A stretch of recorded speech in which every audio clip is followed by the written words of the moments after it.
Corps, âme, esprit. Le grand malentendu enfin expliqué. Est-ce que nous sommes composés de 3 morceaux séparés comme un puzzle?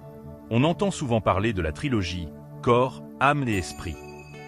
Mais d'où vient cette idée? Et surtout, que dit réellement la Bible à ce sujet? C'est ce que nous allons clarifier ensemble aujourd'hui. L'origine de l'expression corps, âme, esprit. Tout commence souvent par une lecture de la première lettre aux Thessaloniciens, au chapitre 5, verset 23. L'apôtre Paul y écrit « Que tout votre être, l'esprit, l'âme et le corps, soient conservés irrépréhensibles ». À première vue, on pourrait croire à une description anatomique de l'être humain. Mais attention, Paul n'est pas en train de faire un cours de biologie spirituelle. Il utilise un langage descriptif pour parler de la totalité de notre existence, pas pour diviser l'homme en entités indépendantes. La formule biblique de la vie. Pour comprendre ce que nous sommes, il faut remonter à la source, la Genèse. Au chapitre 2, verset 7, il est dit que Dieu forma l'homme de la poussière de la terre, lui insuffla un souffle de vie, et l'homme devint une âme vivante. Notez bien la nuance. La Bible ne dit pas que l'homme reçoit une âme, mais qu'il devient une âme. Si on devait résumer cela par une équation simple, ce serait le corps, c'est-à-dire la matière, plus le souffle, c'est-à-dire l'esprit, ou ruach égale l'âme vivante. L'âme, c'est donc vous. C'est l'être entier, la personne dans sa globalité. Question. Pourquoi utiliser ces 3 mots alors? Alors, pourquoi continuer à parler de corps, d'âme et d'esprit?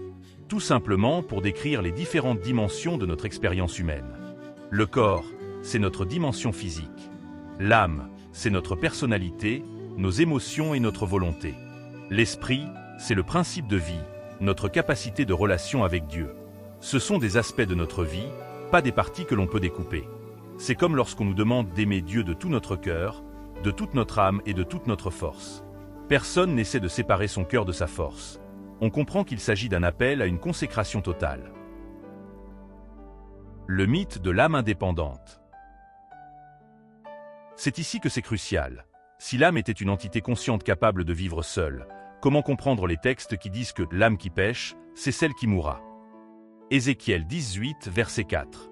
Ou que les morts ne savent rien. Ecclésiaste 9, verset 5. La Bible est claire. L'âme ne fonctionne pas sans le corps et le souffle. L'idée d'une âme immortelle et indépendante est plus proche de la philosophie grecque que de la pensée biblique. En résumé, dire corps, âme et esprit, c'est une manière de dire que Dieu ne veut pas seulement une partie de nous. Il ne veut pas une foi uniquement intellectuelle, ou purement émotionnelle, ou simplement faite de rituels physiques. Dieu veut tout l'être.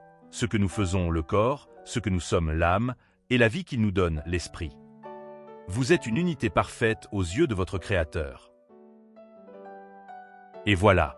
Nous espérons que cette explication aura éclairci une notion parfois complexe et souvent mal interprétée.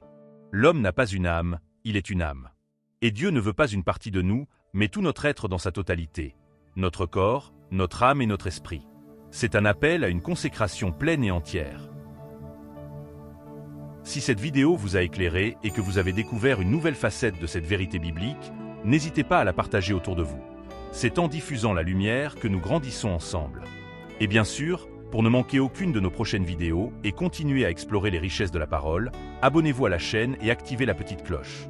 Merci d'avoir été avec nous, et à très bientôt pour de nouvelles découvertes.